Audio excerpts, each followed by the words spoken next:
Hello friends, तो कैसे हैं आप लोग? बढ़िया, चलिए ठीक है। तो आज हम आईपीसी की कुछ महत्वपूर्ण धाराओं के बारे में बात करेंगे। तो सबसे पहली धारा है धारा 307, हत्या की कोशिश। मान लो आप किसी का मर्डर करने चले और वो आदमी किसी कारणवश बच गया, तो वो अटेम्प्ट टू मर्डर के केस में आएगा। तो इस केस में क्या होता है कि आपको आजीवन कारावास भी हो सकती है या फांसी की भी सज़ा सुनाई जा सकती है। धारा 302, हत्या का दंड। अब मान लो किसी की आपने हत्या की और वो मर गया, हत्या हो गई, तो आपको तब भी आजीवन कारावास की सज़ा सुनाई जा सकती है, जुर्माना भी लगाया जा सकता है और फांसी की भी सज़ा सुनाई जा सकती है। जैसे अब आप कई लोगों का मर्डर कर दीजिए, पूरे परिवार को ख़त्म कर दीजिए, तो फांसी की भी सज़ा सुनाई जा सकती है। धारा 376, धारा 376 रेप के बारे में बात करता है। ये बहुत बड़ा प्रकरण है यार, बहुत ख़राब चीज़ है ये। देखो, अच्छा, रेप में एक कंडीशन और है। देखो, रेप को थोड़ा अच्छे से समझना। कई बार क्या होता है कि रेप तो ऑर्गेनाइज्ड वे में होती है कि हाँ, किसी को आपने तक लिया कि इनका करना है रेप, एक ये कारण हो सकता है। दूसरा कारण ये हो सकता है कि इन मान लीजिए दो लोग हैं, रिलेशनशिप में है या कोई कपल है, मान लो, ठीक, वो दो लोग बढ़िया रहते हैं और अब देखो किसी का रेप करना है, इसमें भी सेक्सुअल इंक्लिनेशन इसमें भी छिपा है। किसी से आप रिलेशनशिप स्थापित करते हैं, उसमें भी कहीं ना कहीं आप सेक्सुअली इंक्लाइंड होते हैं। इस बात से सहमत तो है ना? ऐसा तो गलत तो नहीं है। अगर दोनों चीज़ देखो, उसमें भी सेक्सुअली इंक्लाइंड है, इसमें भी है।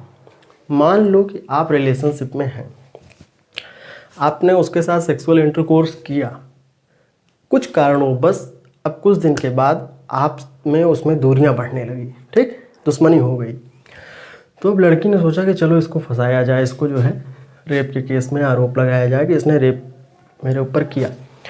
तो जब सहमति से किया गया इंटरकोर्स, वो रेप में नहीं काउंट किया जाएगा, रेप में वो नहीं आएगा। बॉम्बे हाई कोर्ट का ये मानना है कि पढ़ी लिखी लड़की अगर अपनी सहमति से सेक्सुअली इंटरकोर्स करती है तो वो रेप की श्रेणी में नहीं आएगा। देखो, जैसे होता क्या है कि मैं आपसे पैसा मांगूँ, मान लो 50 रुपये आप दे दीजिए, तो मैं आपसे पैसा मांग रहा हूँ, आपका मन होगा तो देंगे, नहीं तो नहीं देंगे। एक केस क्या हो सकता है कि मैं आऊँ और आप पे मतलब पिस्टल लगा के ज़बरदस्ती आपसे पैसा ले लूँ। तो क्राइम तब माना जाता है जब कोई भी चीज़ बहुत जबरन हो, ज़बरदस्ती कि हम ले ही लेंगे, कुछ भी हो जाए। तो उसी तरीके से अगर सेक्सुअल इंटरकोर्स ज़बरदस्ती हो रहा है, बिना सहमति के हो रहा है, तो वो बलात्कार में आएगा। अगर सहमति से हो रहा है तो वो नॉर्मल, वही, ठीक, समझ गए ना अब बात? तो अब इसका मतलब ये नहीं कि सहूलियत है तो हाँ, समझ गया, ठीक। धारा 376D, सामूहिक रेप, ये भी बहुत खतरनाक है, इसकी भी सजा आजीवन कारावास है। बहुत बहुत बड़े प्रकरण है ये सब, बहुत खराब चीज़। धारा 395, डकैती के दौरान आपने किसी की हत्या कर दी, तब भी आपको जीवन कारावास ही होगा। ये सब बड़े बड़े, देखो, कॉग्निजेबल क्राइम होते हैं, एक नॉन कॉग्निजेबल क्राइम होता है। तो जो कॉग्निजेबल क्राइम होता है वो बहुत संगीन अपराध होते हैं, तो वो बड़े मामले होते हैं, तो उनमें जीवन कारावास ही नॉर्मल तरीके से होता है। और जो नॉन कॉग्निजेबल होते हैं उनमें नॉर्मल साल 6 महीने की सज़ा या 3 साल से कम सज़ा होती है उसमें। 309, मान लो कोई व्यक्ति किसी कारणवश आत्महत्या की कोशिश कर रहा है, कोई ऐसा गलत काम कर दिया जिसके चलते उसको पता चला कि हमारी सज़ा होगी या कुछ होगा, तो वो आत्महत्या की कोशिश कर लिया, तो जितनी उसकी सज़ा है वो तो होगी, 1 साल उसकी सज़ा आत्महत्या के चलते बढ़ा दी जाएगी। या घर में कोई लड़का लड़की आत्महत्या कर लिया और उसके घर वाले चाहें कि अब चलें इसके खिलाफ हम केस कर दे, काहे किया ये, तो मतलब फिर वहाँ आपको 1 साल जेल काटना पड़ जाएगा। सोच लो, अपने आप अपने आप आदमी मर भी नहीं सकता, मर गया तो ठीक है, नहीं मरा तो फिर समझो 1 साल जेल चलो काटो, अगर केस कर दिया गया। धारा 312 के बारे में कहा गया है, गर्भपात करना, एबॉर्शन करा देना। किसी भी महिला का एबॉर्शन करा दिए, अगर महिला की जान को खतरा है तो वो तो दूसरी बात है, लेकिन अगर उस तरीके से कराए तो वो इसमें होगी, धारा 312 के तहत वो आएगा। धारा 354, स्त्री की लज्जा भंग करना। कोई स्त्री है, उसकी आप लज्जा भंग कर रहे हैं, उसको परेशान कर रहे हैं, तो उसमें क्या होता है 1 साल से लेकर के 5 साल तक की सज़ा। इसमें देखो निर्धारित नहीं है कि इतना ही होगा आपको, इतनी सज़ा, वो कोर्ट डिसाइड करेगी कि आप कितना ज़्यादा गलत काम करके आए हैं। महिलाओं का पीछा करना ये भी वही चीज़ है, 1 साल से 5 साल तक इसमें सज़ा हो सकती है।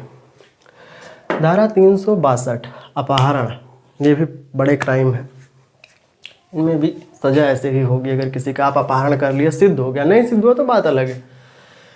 तो अच्छा, धारा 499 मानहानि, ये बहुत इंपॉर्टेंट धारा है। जैसे मान लो अब कोई मन बना लिया चलो इनको फंसाया ही जाए, आरोप लगाया जाए। जैसे हमारे बगल में थोड़ी दूर पे है कुंडा, कुंडा के विधायक है रघुराज प्रताप सिंह राजा भैया, नाम सुने होंगे। तो उनके ऊपर मायावती जी के कार्यकाल में कम से कम 45 से 50 मुकदमे लगाए गए।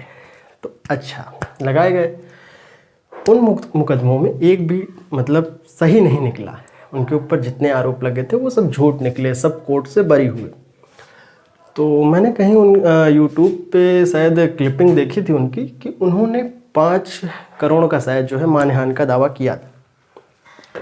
तो यदि आपकी प्रतिष्ठा के खिलाफ कोई ऐसी बात कर रहा है, आरोप लगा रहा है आप पे, झूठे साक्ष्य प्रस्तुत कर रहा है, तो आप उसको 499 के तहत उस पर मानहानि का दावा ठोक सकते हैं।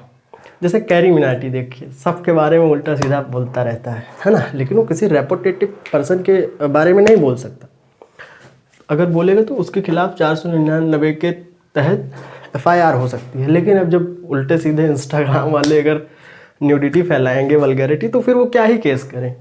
तो इसलिए वो भी अच्छा, उसमें क्या होता है कि आप किसी के बारे में अगर कुछ बोलना चाहते हैं तो उससे परमिशन लेनी होती है। अगर परमिशन वो दे दिया तो फिर आप बोल सकते हैं, नहीं परमिशन दे रहा है और उसकी प्रतिष्ठा के खिलाफ अगर आप जा रहे हैं, समाज में उसकी जो रेपुटेशन है उसको ख़राब करने का अगर आप मन बना लिए हैं, तो धारा 499 के तहत वो जा कर के कोर्ट में पेश कर सकता है।